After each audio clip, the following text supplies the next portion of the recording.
Γεια σας, παιδιά. Είμαι εδώ για να σας διηγηθώ μια ιστορία. Μια ιστορία για τη μικρή μας φίλη την Αμαλία, που ζει στον καταβλισμό των Ρωμά. Αλήθεια. Ξέρετε ποιοι είναι οι Ρωμά? Οι Ρωμά, οι Τσιγκάνοι, οι Αθήγανοι, είναι κατά βάση ένας νομαδικός λαός με ινδική καταγωγή. Η λέξη Τσιγκάνος ή Αθήγανος σημαίνει ανέγκυχτος και φτιάχνεται από το στερητικό α και το ρήμα Θιγκάνο, που σημαίνει αγγίζω. Αλλά ας γνωρίσουμε καλύτερα τη φίλη μας την Αμαλία. Α, ξέχασα να σας πω. Οι Ρωμά εμάς μας φωνάζουν μπαλαμούς.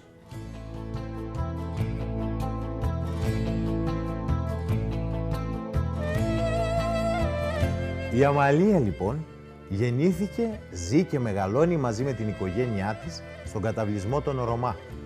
Έχει πολλούς φίλους εκεί, που παίζει καθημερινά.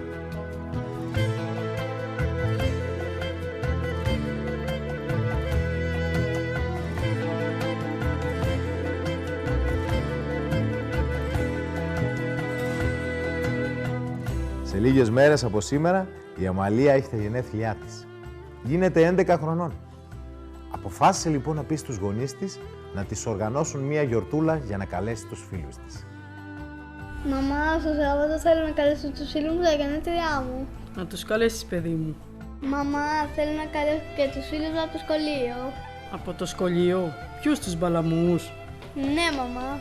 Ας το καλύτερα, Αμαλία, δεν έχουμε χώρο. Πού θα κάτσετε, πού θα παίξετε? Άμα κάνει καλό καιρό, θα παίξουμε έξω.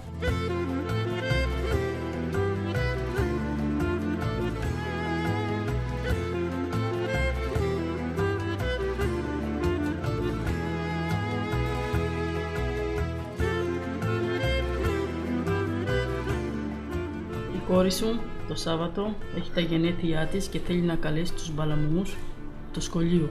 Μα πώς της ήρθε αυτό τώρα? Οι μπαλαμοί έχουν μάθει αλλιώς. Τι θα κάνουν εδώ? Φοβάμαι μη στεναχωρηθεί αν δεν έρθουν. Δεν θα έρθουν. Σίγουρα δεν θα έρθουν. Οι γονείς της Αμαλίας είχαν προβληματιστεί.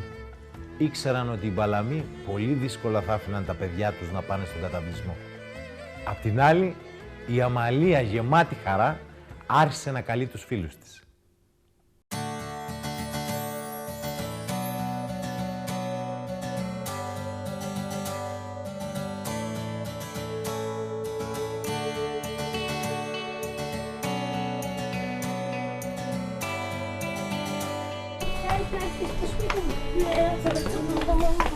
Το Σάββατο στις 5 κάνω τα γενέθλιά μου στο σπίτι. Θέλει να έρθει? Φυσικά και θέλω, αφού είσαι η καλύτερη μου φίλη. Θα πω στη μαμά μου να με φέρει.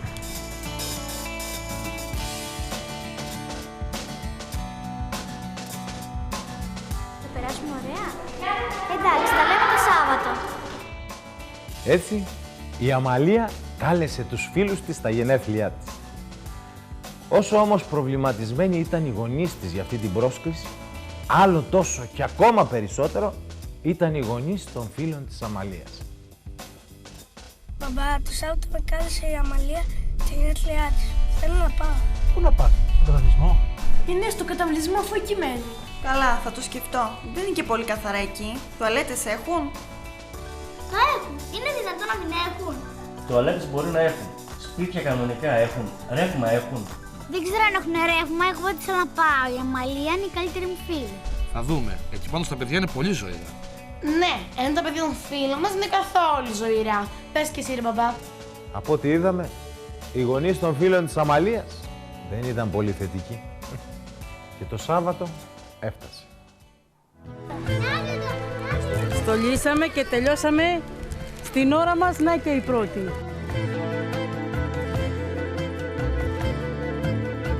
Σιγά σιγά, οι φίλοι της Αμαλίας άρχισαν να φτάνουν. Όχι όλοι όμως. 5:30 πει η ώρα, Αμαλία, να φέρουμε την τούρτα να τη σβήσουμε. Περίμενε λίγο, μάμα, να έρθουν και φίλοι μου από το σχολείο. Η Αμαλία περίμενε τους μπαλαμούς. Εγώ το ξέρα ότι δεν θα έρθουν. Το ξέρα. Αμαλία, δεν μπορούμε να τους περιμένουμε άλλο. Πήγε 6 ώρα. Μπορεί να τους έτυχε κάτι.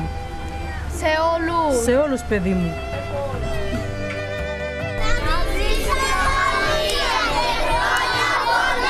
Μεγάλη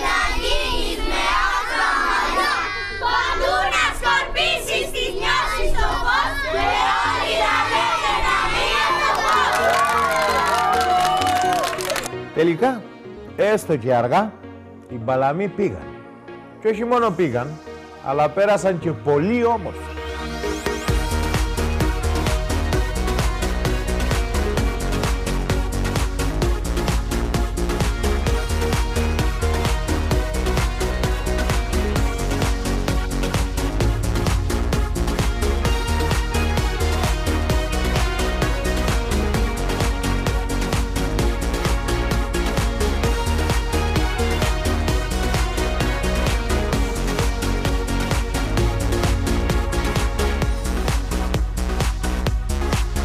Την άλλη εβδομάδα είναι τα δικά μου γενέθλια. Θα σε καλέσω κι εγώ στο σπίτι μου. Ωραία.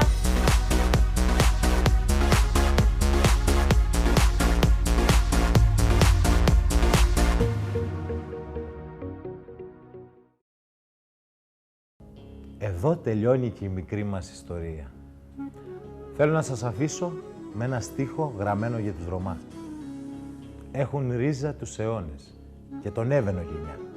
Το τσαρδί στους ελαιώνες και από ήλιο ερημιά. Έχουν σύνορα τα αστέρια και πατρίδα τους τη γη. Στην πραγματικότητα, αυτή είναι η πατρίδα όλων μας και αυτά τα σύνορά μας. Γιατί πέρα από τη διαφορετικότητά μας, έχουμε όλοι μας κάτι κοινό. Είμαστε άνθρωποι. Ας ζήσουμε λοιπόν αρμονικά. Γεια σας.